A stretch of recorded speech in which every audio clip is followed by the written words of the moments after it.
He had telephoned her and asked her to come to their spot in the forest as soon as she could. They both worked for the same company and had known each other for a year now. 2 months ago he had sidled up to her desk and asked her out for a drink. The look in his eyes as he asked her had made her pulse race. After a few weeks, she discovered he was married. Now the tension made her tremble as she waited in the silent car, dreading what was to come.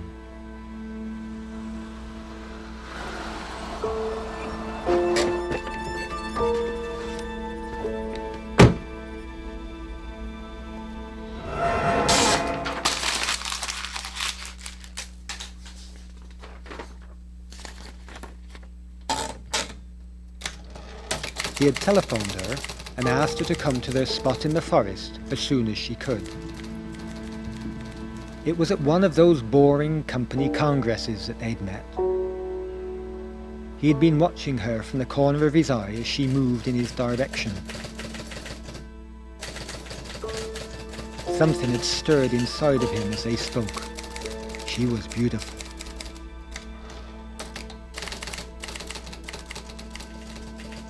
He can't remember who suggested meeting later, but that meeting led to another, and another, and another.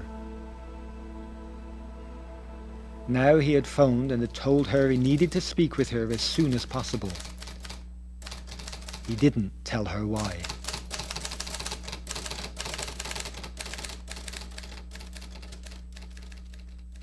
Now here's an interesting one. You shall not commit adultery. That's it. No addendum, no exclusions, no get-out clauses, just don't. Well, that sounds a bit heavy. I mean, even the words commit adultery make it sound like a crime, like committing genocide, suicide, or armed robbery. Could you imagine one of the actors in your favorite soap seducing another and saying, hey, how about you and me, committing adultery? Well, I mean, they just don't talk like that, do they? But why is God getting so serious about this? After all, if both parties are in agreement, what harm can it do?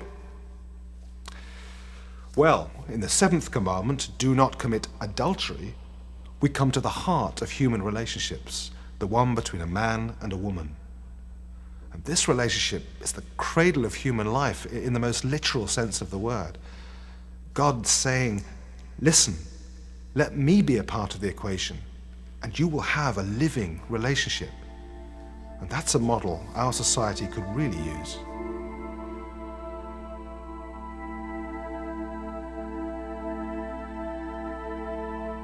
I drove home happy, that in the life that I'm living, not knowing anything was happening, I pulled up to the house.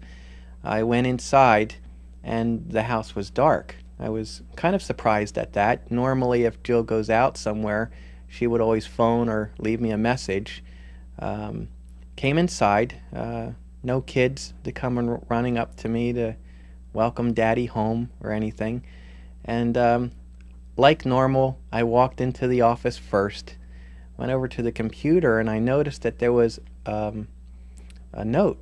More than a note, it was a whole letter, about 10 pages, hanging from the monitor on my computer. So I sat down, and not knowing where anyone was, I figured I may as well start reading. It was a note from my wife, from Jill. And as I began to read, she started to outline in her letter of how I had hurt her in the past. Some situations that had happened in our marriage over the last 10 years, how I had hurt her and how she needed more from me.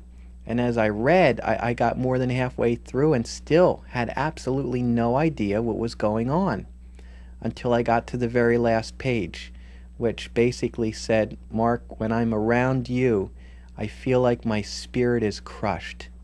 When I'm around Roland, I feel like my spirit is opening up. Mark, I'm leaving you to begin a life with Roland. Some things that I needed was just to know that he appreciated me, that the things I did around the house and for the kids mattered. those are things that Roland would point out to me. He would come home and say, I really like the way you spend time with Brian, and he's doing well in school, and like just giving me little bits of praise here and there. The way I understand how things took place in my marriage, again, I was busy in church work and my regular job, and I wasn't there really to fulfill my wife's needs in some of the basic needs that she had. I noticed that Roland would bring her flowers every once in a while, and I thought that was real nice, and to tell you the truth, in a way it made me happy because I knew I didn't have the time to do that. Wow, and at least somebody else is able to show her some kindness in that way. But I never knew what actually it was doing to her.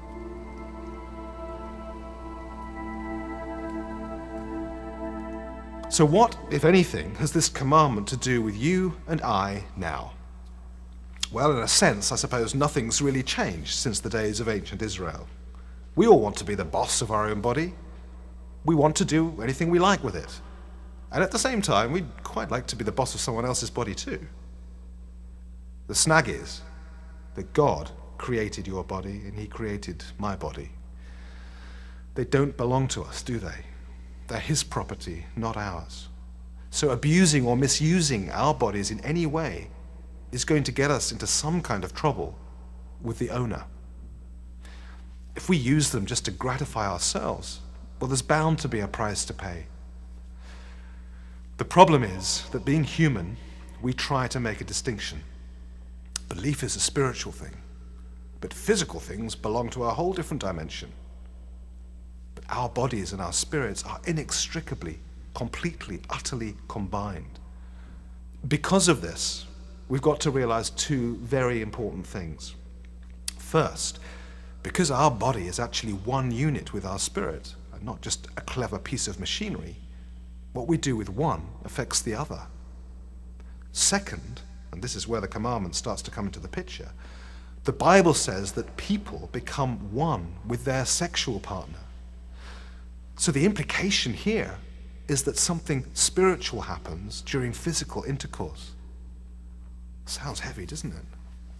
Because both partners become one spiritually, the act of intercourse could be seen as the beginning of the marriage. And in some countries, a marriage is not considered legally binding unless it's being consummated. Even more significant, intercourse with someone else other than your own partner means that you have broken the spiritual bond, and therefore the marriage contract is broken. In most cultures, this is considered sound legal grounds for divorce.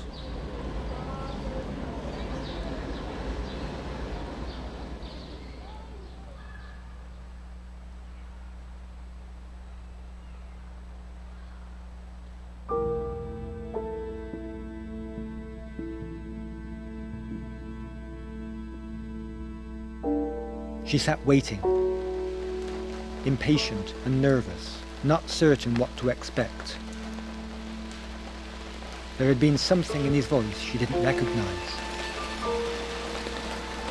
Now a dark, heavy cloud hung over the woods. She had begged him to leave his wife, but when she did, he'd become agitated and defensive. What was he going to say? Had he made his choice? She could read it, deep in his eyes. He had.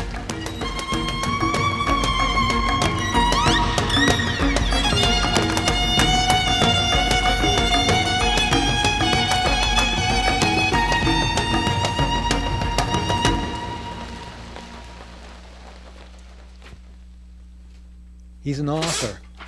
He writes novels. Or rather, he writes about people, real people that is, about their characters, their temperaments. Some of his characters compel you to love him, and there are others you just can't help hating. Sometimes he struggles to get his story down on paper, to catch the emotions swirling around the event he describes. He's been writing for 15 years now, and it doesn't seem to get much easier. especially since that thing 7 years ago, that big mistake.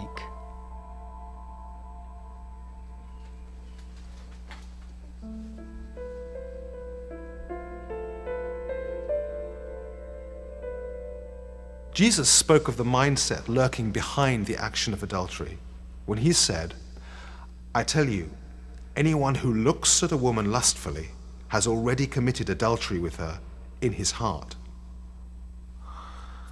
Adultery, while maybe seeing a harmless and at times pleasant diversion, is actually a very ugly thing. It's an assault on the honor of the person concerned and that of their spouse. It's an insult both to the people involved and to God our Maker. Why? Because they both deserve better. Let's go back to the very beginning. Look at God's design. He deliberately made man and woman different so that they would naturally complement each other, not just physically, but emotionally too. As a result of our rebellion against God, sexual desire has degenerated. It's been separated from real love for one person and has been directed at satisfying our own selfish desires. And yet, God intended intercourse to not only keep the human species alive, but to also give both marriage partners pleasure, to reinforce their relationship.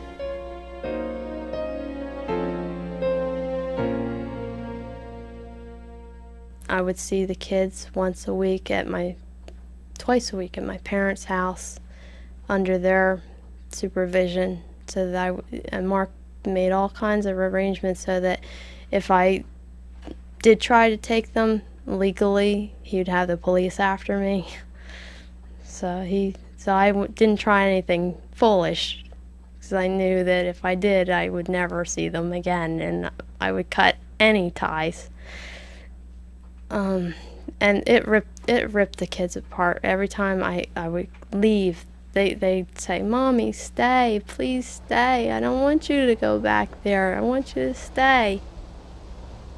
All along, of course, I had asked Jill to come back, and it went over her head. All these times that I talked to her, it was like I was talking to a stone wall, almost. There was a situation that took place towards the end where in the middle of the night, I guess it was around 3 o'clock in the morning on a Saturday night, that I honestly felt like God woke me up out of a sound sleep, and he had asked me to get out of bed, get on your knees, and start praying for your wife right now. So I thought, wow, okay. I mean, I prayed for her before, but if you say so, I'll do it now. And I literally just poured out my heart for Jill. No, my relationship with Roland was getting like less and less. I think he conquered, had that conquering, like, I got her now, and now that he's conquered it, the relationship just kept getting less and less, and more distractions were coming in, where he was starting to work more, and it was like I was seeing certain patterns coming up in him. It's like, I left Mark not to do this, now you're doing this. I'd see him work more, and we started getting credit cards, and I saw him starting to charge them up to the max, and it's like, okay, these are patterns that weren't supposed to carry on over here, but it looked like the grass was greener on the other side, but it's not.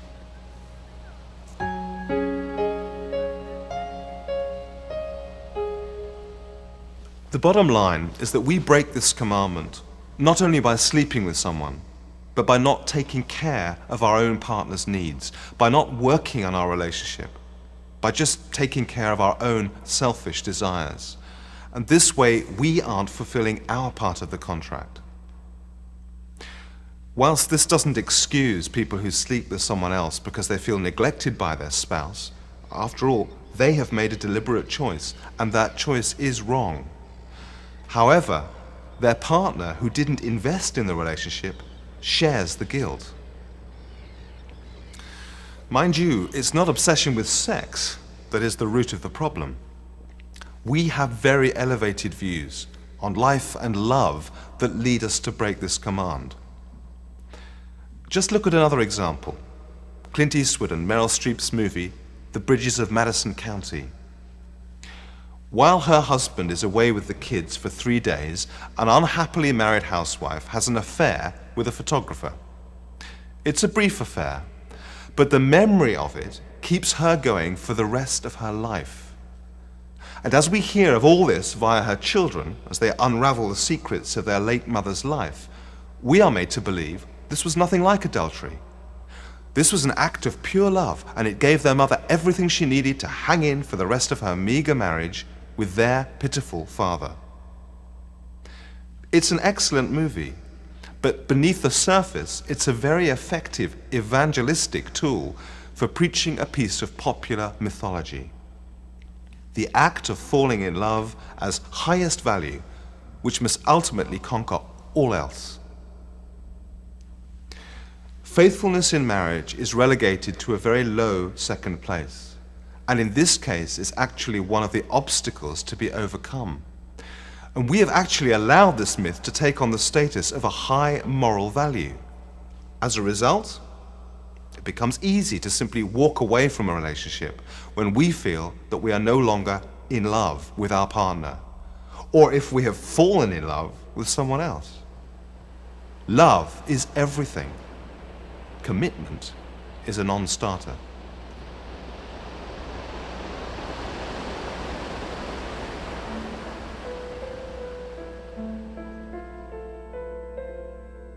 He had to go abroad for a few weeks, away from his wife and kids. Well, while he was there, he met this other woman, and a bit of a relationship developed. Nothing serious, just one of those things. Well, when he got home, he told his wife about it, and she just didn't understand. It had happened before, you see. In fact, she didn't even want to talk about it.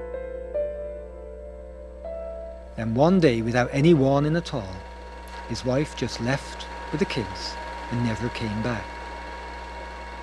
He felt like all his life had been sucked out of him in one big gulp. He felt an emptiness he'd never known before. He couldn't work. He had no energy to do anything. He looked back to try to understand what had happened, but it was no use. His world had just fallen to pieces.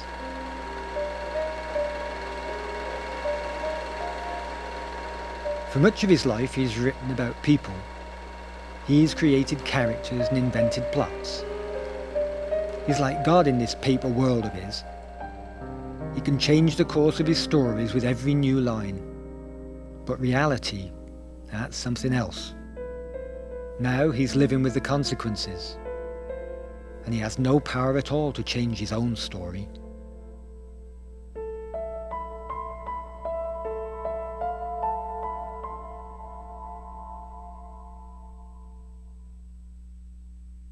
So what about this much maligned, even somewhat antique institution, marriage? At the end of the English wedding ceremony, the minister or priest says, "That which God has joined, let no man put asunder." You see, God isn't just desperate to get everybody neatly married off. That's not the point at all.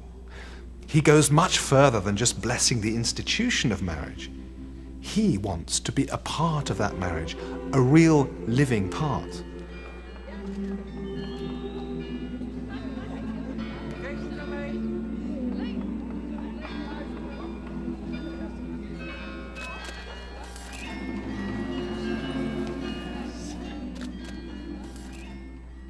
In the Bible, there's a kind of proverb which says that a three-stranded rope is not easily broken.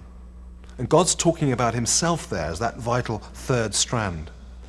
In this way, a marriage really becomes a model for all human relationships.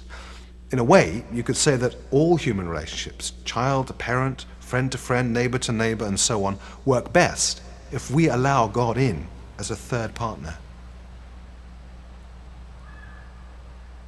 I went into work like normal. The kids were at my in-laws. They were taking care of them while I was working. I felt right before lunchtime that at lunch I needed to go over to my in-laws, and I just knew Jill would be there. So at lunch, came around, I hopped in the car. I had no idea what was about to take place. I just knew that I had to go over there. As I pulled in the driveway, I saw that Jill was there. The only way I can describe what took place next was, as I got out of the door, I felt like this green light go on inside of me. Something that God was saying to me, this is it. It's time. So I approached Jill, and like I had done previously, and I just looked into her, and it was as if she was looking into me. And I said, Jill, it's time. It's time to come home. When I said yes to Mark, that I would come home, oh, he was so happy. He pulled me by the hand and we got in the car, and I looked at him and I said, thank you. I just felt like he rescued me from tragedy. And I just felt so good, and I just held his hand so tight the whole time.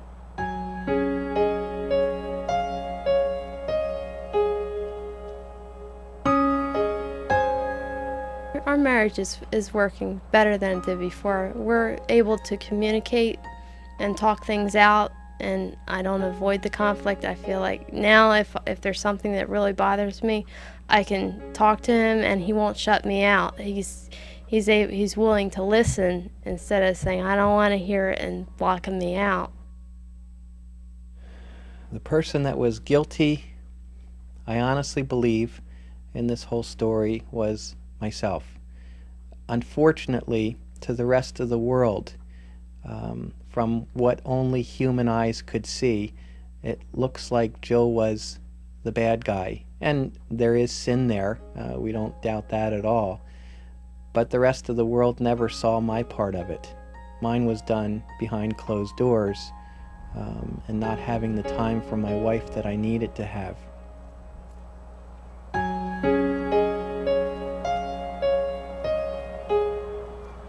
If this model of the three-stranded rope is the prototype for all relationships, then you could say that a marriage is really God's workbench for society. This is the place where the partners, as well as those around them, especially the children, learn God's way of dealing with human relationships. Faithfulness, endurance, patience, humility, and love all come into the picture. Breaking away from a marriage through adultery then becomes an even more ugly act of betrayal. First of all to the spouse, to friends and family who struggle to come to terms with the trauma, but also to the children, as they see their life model for relationships falling apart around them. And kids are often the first and most deeply wounded as they witness this destruction.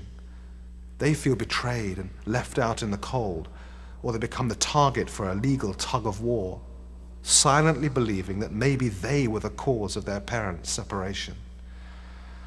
And society heaves and grieves in just the same way as this relationship model dies 100,000 deaths, leaving isolated individuals to take care of themselves, adding to the ever-growing ocean of lonely people.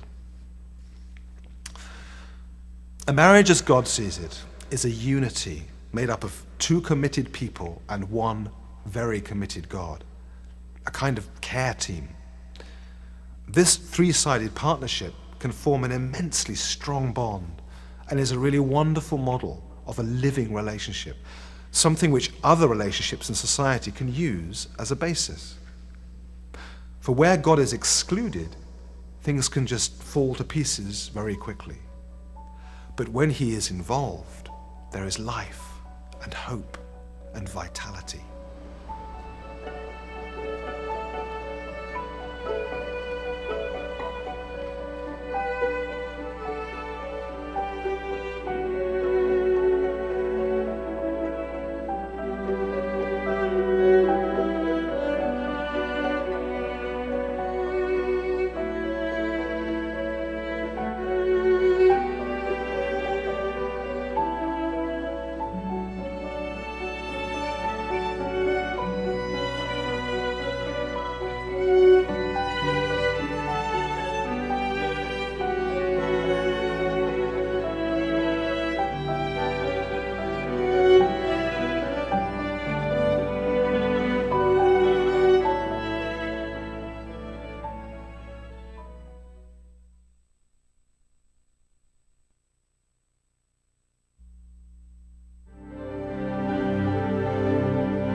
Thank you.